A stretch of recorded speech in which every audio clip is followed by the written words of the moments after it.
Ypsilanti Township, Michigan. The night shift crowds into the vast single-story building. Everyone calls the bomber plant. And the first thing that hits them is the temperature.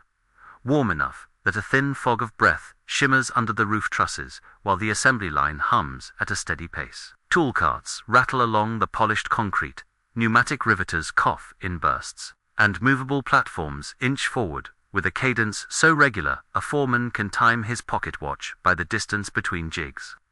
This is Willow Run, designed by Albert Kahn for Ford's wartime production of the B-24 Liberator. And by this month, the line is achieving a tempo that military planners had only theorized, and that enemy analysts had dismissed as fantasy. The operational fact is blunt, measured across a full day with shift changes and minor stoppages included. A finished 4-engine heavy bomber is emerging, on average, in roughly an hour. That cadence, expressed as approximately 1 aircraft per 63 minutes at peak later in 1944, is not a slogan. It is the end result of tooling, training, parts, logistics, and a philosophy of production transplanted from automobiles to aviation under emergency conditions. The decisive variable of this story is cadence: how rapidly a complex machine can be completed. Per unit time. And what happens to an air war when a democracy figures out how to turn strategic aircraft into rhythm. The guided tour for new hires begins near the line's most peculiar feature, the 90-degree bend that locals joke was designed by a tax attorney. The plant straddles a county line. The solution is a right-angled turn with huge rotating platforms that pivot partially assembled bombers like chess pieces. Around the corner, the fuselage's advanced nose tutel, a procession of aluminum frameworks acquiring skin. Cable looms, hydraulic runs, turrets, and engines in small, testable increments. Supervisors do not speak about one airplane so much as a flow. Each job is subdivided, standardized, and done again and again until the timed planned interval between completed units matches the labor learning curve. Across the building, a school trains fresh workers in single tasks: drilling patterns, flush riveting, safety wiring, control surface balancing. A B-24 contains over 1 million individual parts. Ford's answer is not genius in one head, but repetition in thousands of hands. The workers are a cross-section of the country mobilized by necessity. Women in headscarves feed sheet aluminum through presses. Young men rejected by the draft for minor medical reasons become line mechanics. And migrants from the rural South learn to read calipers and follow inspection stamps. At wartime peak, more than 40,000 names appear on Willow Run's payroll. The plant runs 6 days a week, with overlapping shifts to minimize downtime. The 7th day is used for maintenance, tooling changes, and catching up on quality issues. Tooling engineers measure time lost, not in minutes, but in unit cadence. If the line's interval stretches from 65 minutes to 80, because a subassembly backlog develops, the team calculates the cumulative deficit over a week and reorganizes suppliers accordingly. The plant's internal railroad delivers carloads of stamped ribs, spars, engines, landing gear, and plexiglass noses from a ring of subcontractors. All of this would be mere industrial theater if the airplanes were not flying within hours. But they are. A runway beside the plant delivers each new Liberator straight into test flights, and then to modification centers that customize equipment for theater needs before the aircraft join operational units. What this looks like when expressed in war math is startling. If a line sustains 1 heavy bomber per hour, then, assuming a 22-hour effective operating window after minor stoppages, the plant can push low 20s per day and mid-hundreds per month, with exact figures varying by rework and engineering changes. Even when cadence stutters, the monthly totals create a moving average that matters more than any single day's output. The air forces that accept these aircraft measure the tempo not as romance, but as replacement rate per combat loss, and the arithmetic quickly invades operations. If a bomber force loses 4% of its aircraft on a large daylight mission, the question shifts from can we avoid losses to can our industrial base replace them faster than the enemy can regenerate fighters, fuel, and pilots. Willow Run exists to tip that exchange in America's favor. Across the Atlantic, in German offices where war production reports travel in folders stamped Geheim, the same arithmetic is being worked in reverse. In the winter of 1943-1944, German aviation production has increased under Albert Speer's rationalization measures. But the structure of that industry still favors twin engine types and dispersal for protection against air raids. Heavy bomber projects like the Heinkel He 177 are compromised by technical trouble and doctrinal drift. The idea of true four-engine heavy bombers for strategic operations never dominates planning the way it does in the United States and Britain. German industry can surge fighters in impressive numbers. But the aircraft that level cities and sever rail hubs in one raid require scale and a supply chain that Reich cannot replicate under bombing pressure. When Allied intelligence intercepts an aerial reconnaissance signal that an American plant is treating a complex four-engine bomber as an assembler line product, many German analysts resist the implication. They have grown up in a guild tradition where master craftsmen and specialized shops build aircraft in batches. Ford is attempting something more radical. Break down the sequence so far that an 8-hour trainee can add value on day one. Inside Willow Run, the differences are unromantic and cumulative. Fixtures hold tolerances so that skilled fitters are not inventing solutions at each station. Gauges and go-no-go jigs allow a quality inspector to confirm conformity without debate. Subassemblies arrive pre-tested, reducing the time an airframe spends waiting for parts. The line does not try to solve every problem. It eliminates variability. The cadence, once set, becomes an organizing principle that tells procurement when to deliver carburetors, tells the cafeteria how many meals to prep per shift, and tells transportation how many pilots to schedule for ferry flights. Failures are treated as exceptions that must be returned to the average, not as proof that the philosophy is wrong. As the months pass and workers refine motions to shave seconds, the average tightens. By mid-1944, the plant achieves its most famous statistic: approximately 1 Liberator per hour, at peak, measured over sustained intervals, rather than a publicity stunt. From the pilot's seat of a completed B-24, the consequences are visible, not in the plant, but in a formation. A group dispatch leaves an English airfield in the morning and returns in the afternoon, and the debriefing counts losses: catastrophic engine failures down to 0.1%, flak damage reports, fighters encountered, bombs on target percentage. Units report attrition, and the depot reports replacements. The production line's tempo converts to manned aircraft on the tarmac at a rate that commanders can schedule. When 8th Air Force planners initiate a concentrated assault on the German aircraft industry in February 1944, operations later called Big Week, the weight of metal that rises over Germany depends on whether factories like Willow Run can replace the inevitable losses inside the following month. The answer is yes, and the strategic meaning is stark. Once a replacement engine of war exists, operations can be run to a timetable without bleeding an air force to death. This tempts simple narratives. America wins because of size, but the reality is more specific. Not all size becomes cadence. The United States spends the early war years failing in plenty of places: training pipelines, bottleneck, modification centers, backlog aircraft awaiting theater-specific equipment, and the first months at Willow Run earned the unkind nickname Willow Run. As Ford struggles to translate car assembly methods to riveted monocoque structures, perennially changing aircraft specifications from combat theaters collide with mass production's most basic need, a stable design. The reason the line eventually surges is not magic. It is discipline enforced by work instructions, design freezes, on-site Army Air Forces liaison, and subassembly standardization. When Ford cannot resolve an aviation-specific hiccup alone, engineers from Consolidated, the B-24's original designer, embed to align tolerances and blueprints. The cadence turns from aspiration to measurable reality only after these compromises, and the numbers reveal it. The plant's rate, sometimes approximated by its famed plane and hour line, is an average that folds in outliers and acknowledges that quality holds take time.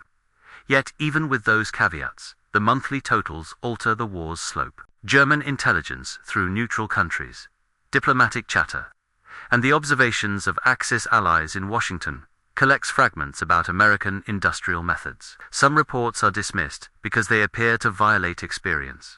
In European practice, a heavy bomber is the pinnacle of an engineer's art. The product of specialists who so, the tradition holds, cannot be multiplied as easily as assembly labor. American practice, born in Detroit's factories, holds the opposite view.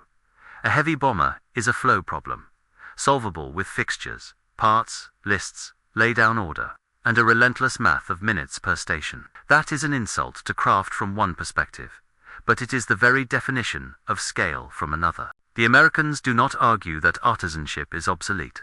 They remove it from the main flow and relocate it where it adds disproportionate value. Prototype work, difficult subassemblies, rework bays, while the rest becomes science of the ordinary.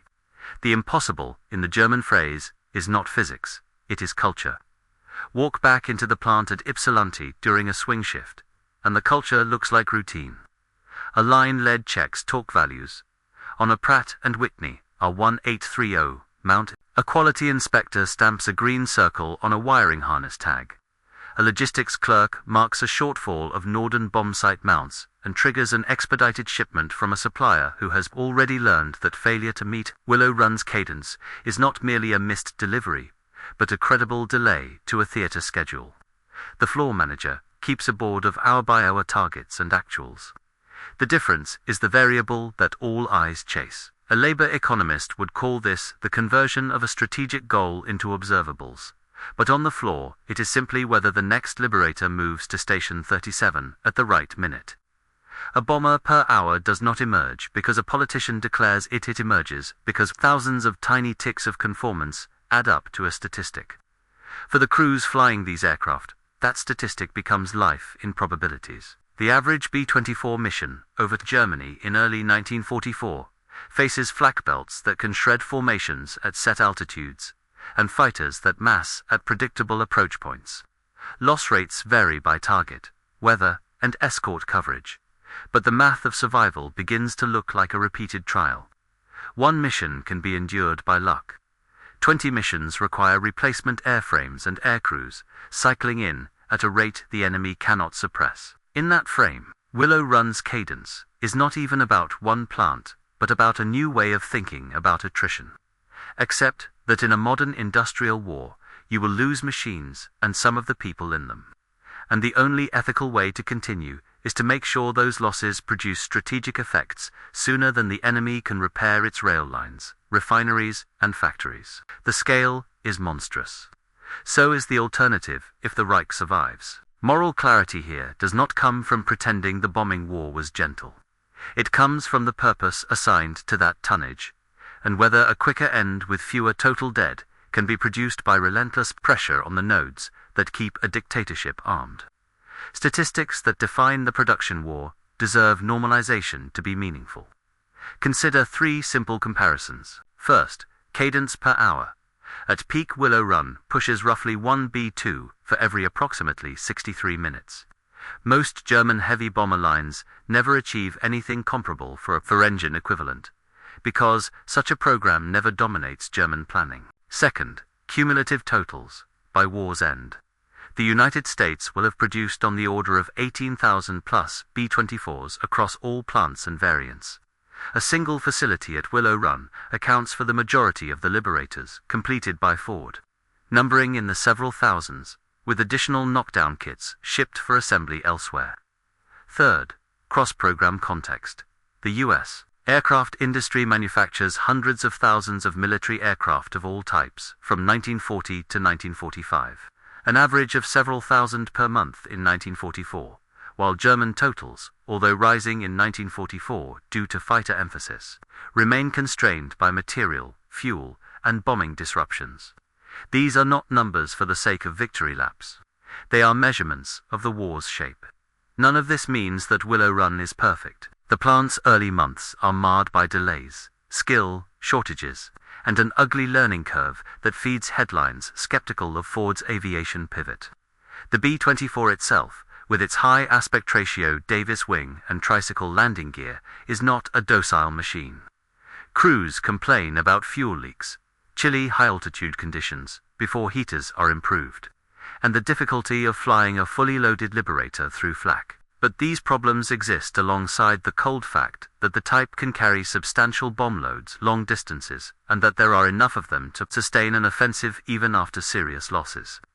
When escort fighters with range sufficient to cover deep raids, long-legged P-51s among them arrive in numbers.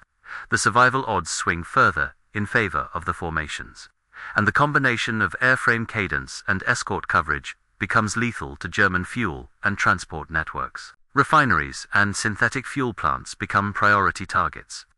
Without fuel, the fighter output Germany manages in 1944 cannot translate into sustained operations.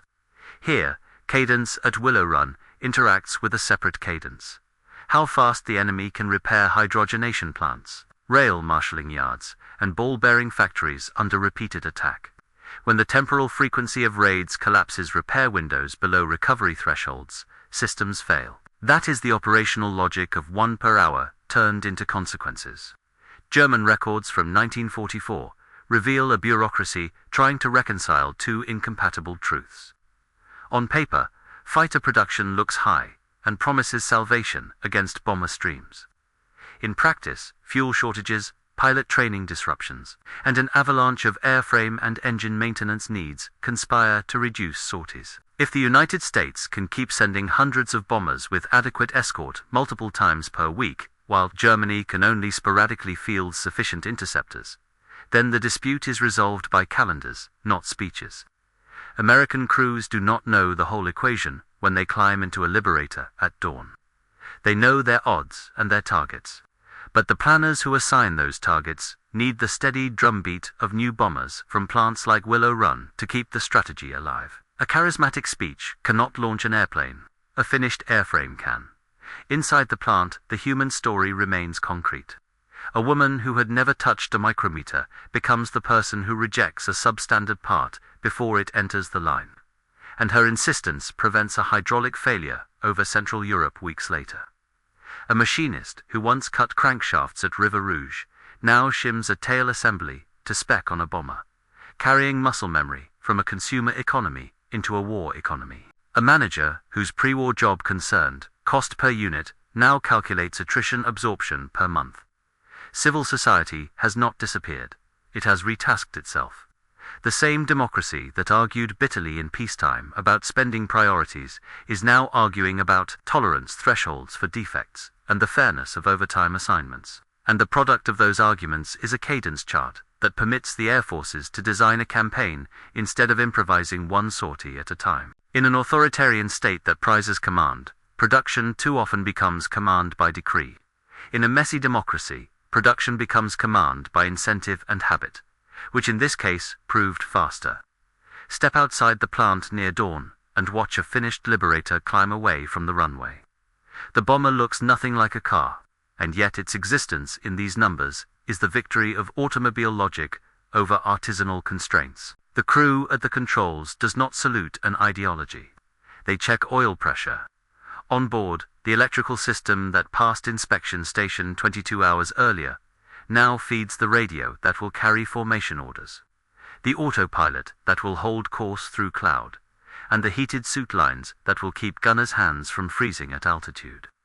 The airplane is both machine and probability function. It stands as evidence that a free society can decide to become an arsenal without remaking itself into something it would not recognize. The scene in February 1944 is therefore not just a production milestone.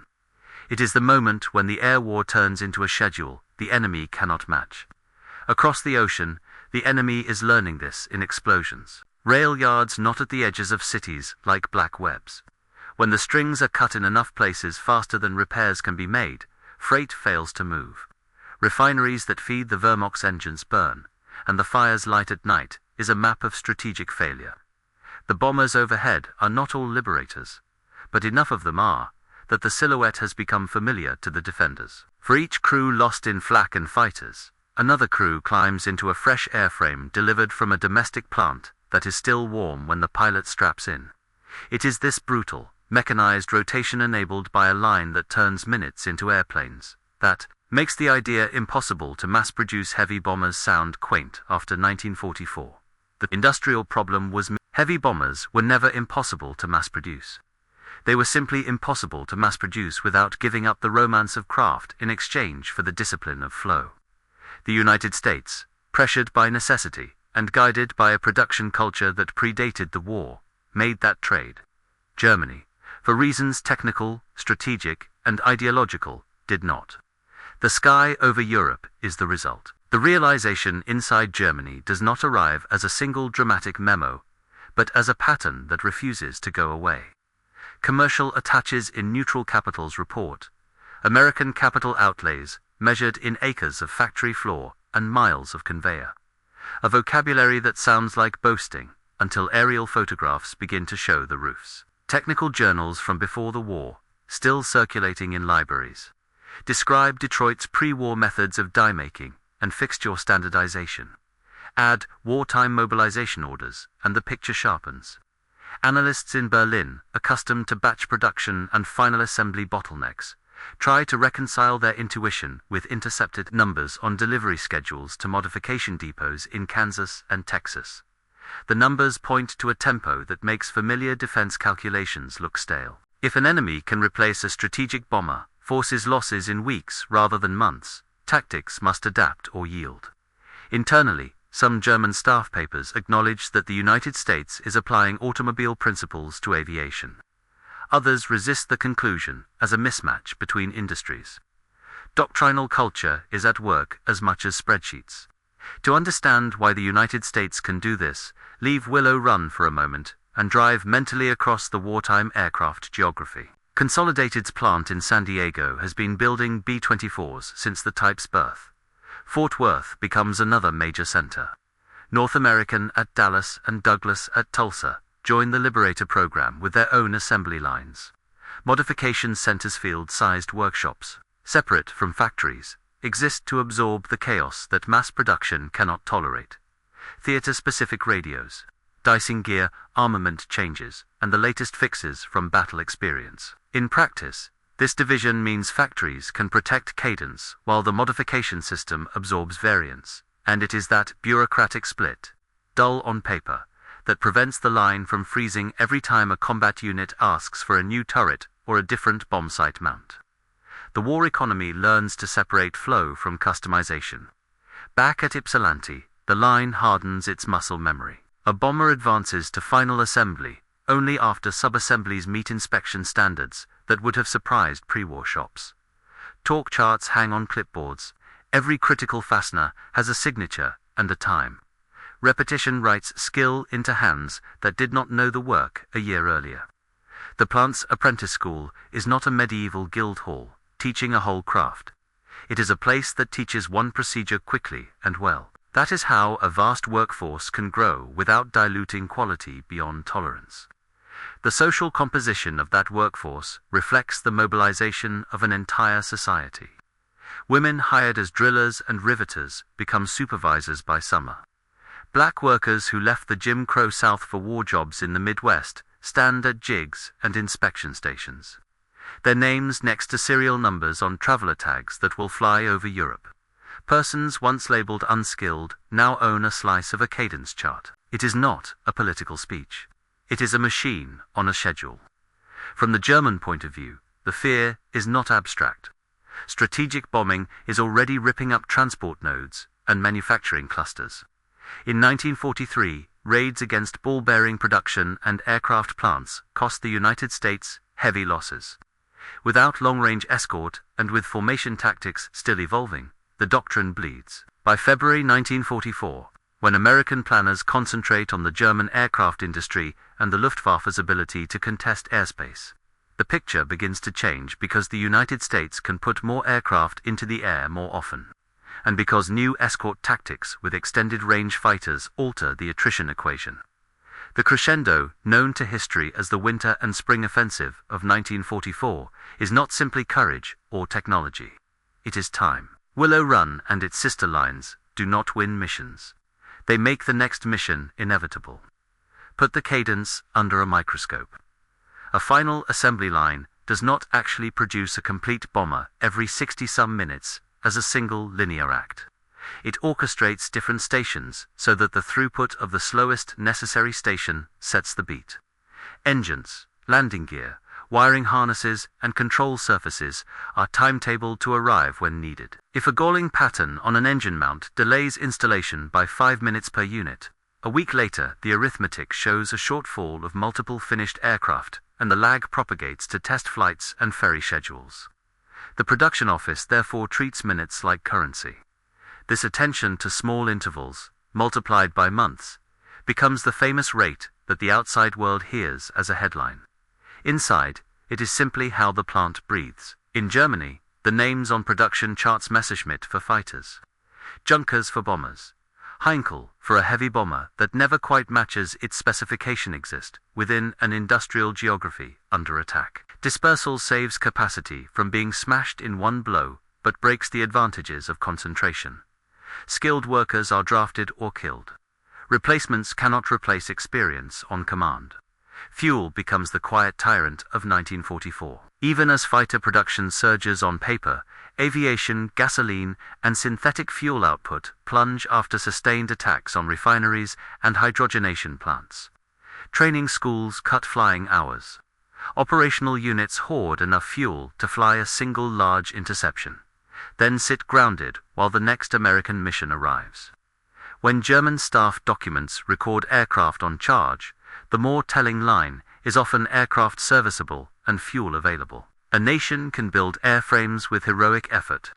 It cannot fly them without time and petroleum. The American cadence does not merely add to the weight of raids. It collapses the enemy's repair cycles below recovery thresholds. Meanwhile, Willow Run burns into habit. The famous right-angle turn remains a tourist's curiosity. But the muscle of the plant sits in less photogenic details. The fixture that holds a wing root so repeatably that alignment shimming becomes an exception. The inspection lamp, a worker learns to sweep across a seam to catch a burr with a glance.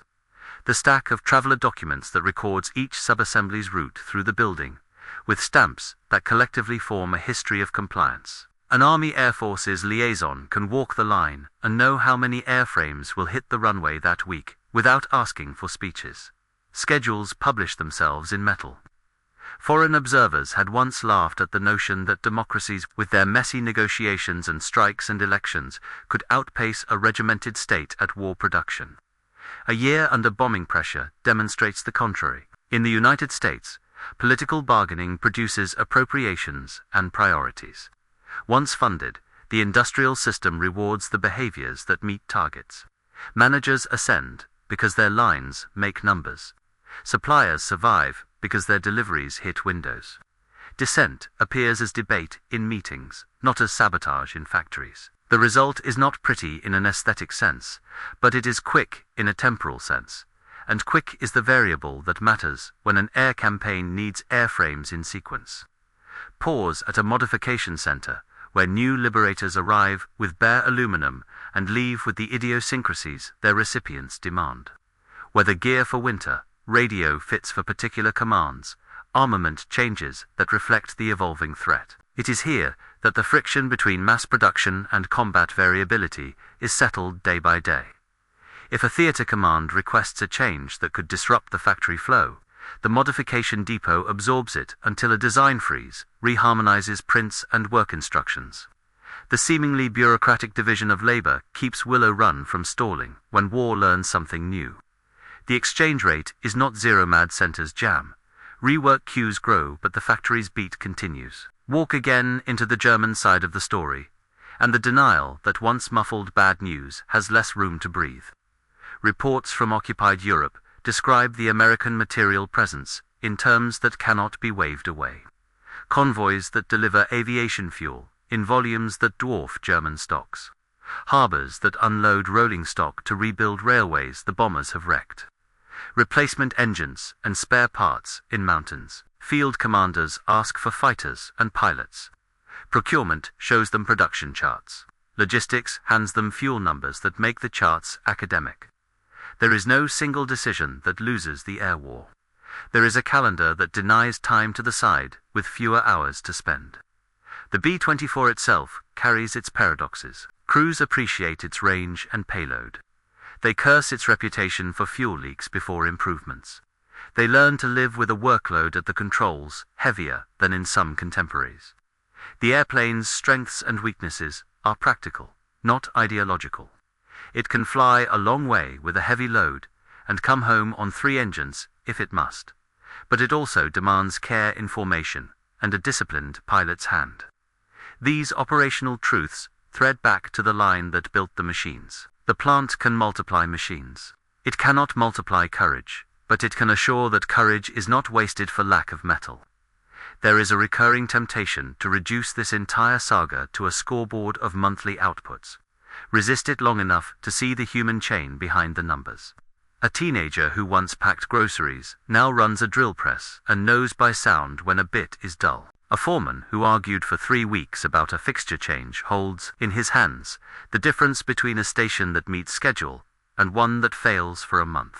A materials scheduler who maps delivery lead times reduces a warehouse from chaos to timed stacks that feed the line like a bloodstream.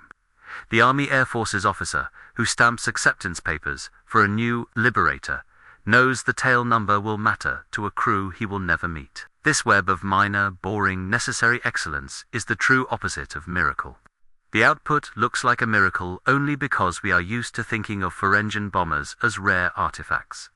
In 1944, they are a rhythm. The effect on the enemy's inner life is difficult to quantify and impossible to ignore.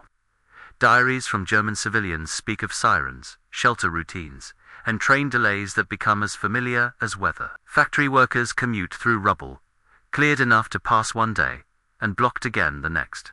The air raid wardens become the system's only reliable police, not because others have disappeared, but because their schedule is the only one that reliably interrupts everything else.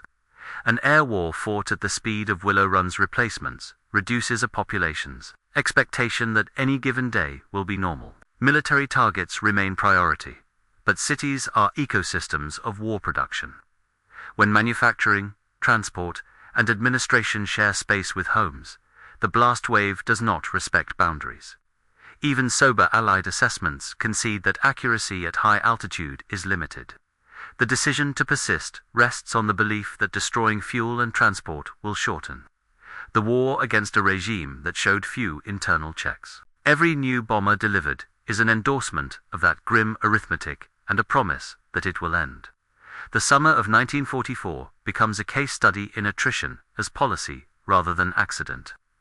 With escort fighters ranging deep into Germany, bomber formations survive more missions, and the object of the campaign destroy refineries, choke rail yards, wreck ball bearing, and aircraft plants pursued with a tempo that tests physics and repair crews alike. The Luftwaffe's sortie rate sinks as fuel dries up.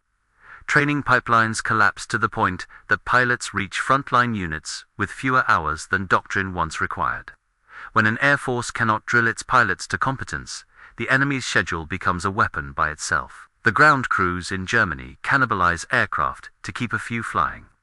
The Americans rotate aircraft through maintenance and back into the line with spares, supported by factories that have learned to make engines like clockwork. Numbers alone do not win battles in the air, but numbers that arrive on time win campaigns. Inside Willow Run, managers who once watched cars slide off an assembly line now watch bombers with the same professional detachment and a different gravity. A figure on a whiteboard units accepted this week sits beside another rework hours.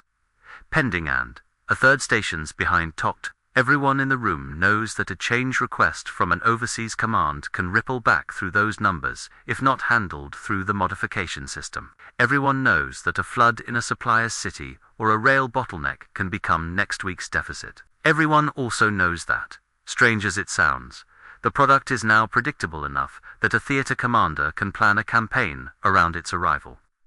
That is the operational significance of a bomber an hour, not the headline, but the calendar it permits. Consider the way this calendar reshapes a single tactical decision. A wing chooses to press deep to a target beyond the easy reach of escorts, because a pattern of deliveries assures that even a bad day will not bankrupt the force. A maintenance officer authorizes more aggressive replacement of suspect components because spares and engines stream in with regularity. A training school sets a graduation date that matches ferry schedules, because new airframes and instructors can be predicted, and pilots will not sit idle for lack of mounts. A nation improvising week by week cannot do this without risk. A nation with Willow Run and its siblings can. The line turns fear into planning. The Germans had considered mass production of heavy bombers impossible for reasons that felt logical inside their history. Dispersed precision craft, emphasis on different aircraft categories, a doctrinal focus on supporting ground operations and, later, on fighters to defend the homeland. The Americans did not prove that logic foolish. They proved it contingent. With a huge domestic market already accustomed to large batch manufacturing, with capital stock in presses and tool and die capabilities unrivaled before the war, with a federal procurement apparatus willing to pay for redundancy, and with a social willingness to recruit and train on a scale that erased the idea of irreplaceable craftsmen at the bottleneck, the United States converted possibility into timetable. At Willow Run, the proof was not metaphysical but mechanical. If a jig holds, if a gauge clears, if a harness fits, if a crate arrives, the minute hand moves, and a tail number rolls toward daylight. By the end of 1944, the phrase 1 per hour is no longer doubted by anyone who has watched the runway. The statistic carries caveat savrages, peaks, rework, but the core truth is visible. The factory that critics mocked in its infancy now ships bombers in waves. The plant's cumulative output rises into the thousands. Across all producers, the Liberator becomes the most built American heavy bomber, a presence in the sky that formations of men learn to trust by serial number. The Reich that thought time was on its side discovers that time has been sold to its enemy in million-minute increments by workers, who started with no more than a manual and a mentor. The war ends with ruins and survivors, courtrooms and graves. Willow Run's roof, which once sheltered the most ambitious single-room manufacturing experiment in history, will see peacetime uses no one at a rivet gun imagined. In Germany, post-war analysts comb through records and reconstruct how fuel and transport failed, how training collapsed, how dispersal could not cure a tempo deficit. In America, planners study what worked and what wasted, and they argue about whether strategic bombing shortened the war, and by how much. Historians disagree on percentages and probabilities, but one consensus is steady. Once the United States converted long-range bombers into a schedule rather than an aspiration, the strategic initiative shifted in a way the enemy could not reverse under fire. The decisive variable was not a single new weapon, but a faster way to make an old one. Stand one last time on the tarmac outside Ypsilanti in the dim light before sunrise. A Liberator lifts, its 4 propellers biting the air, its aluminum skin carrying the fingerprints of thousands of anonymous hands. The airplane is a fact you can watch. The cadence behind it is a fact you can count. Against a dictatorship that bet on terror and tempo of its own choosing, a democracy learned to keep a promise every hour. The enemy called it impossible because their experience, technical, cultural, doctrinal, made it so. The Americans proved that impossibility is often a synonym for unattempted at scale. In 1944, the proof flew east, one tail number at a time. As we approach the end of our remembrance today, we're grateful you listened to this full story with us, and we're glad our archive has nourished your heart and soul. War stories have probably also marked your family's life in some way, haven't they? Maybe you wore the uniform yourself, or perhaps someone you loved did. Your father, a grandfather, or even an uncle. If so, we'd like to invite you to add another chapter to this record. Share with our community a war story that resonates in your family in the comments below. It could be a family tale, a saved letter, a lesson learned on a flight line, or in a muddy field. Anything you want. Tell us from where and what time are you listening to this message. This contribution helps to grow and keep our community together. We can't let these incredible stories be lost in time. The World War II Archives channel was created to honor and preserve these memories. Finally, if this resonates with you, we invite you to subscribe and perhaps share it with a friend who also recognizes the importance of these tales. Stay tuned so you don't miss the next one of our lost archives yet to come.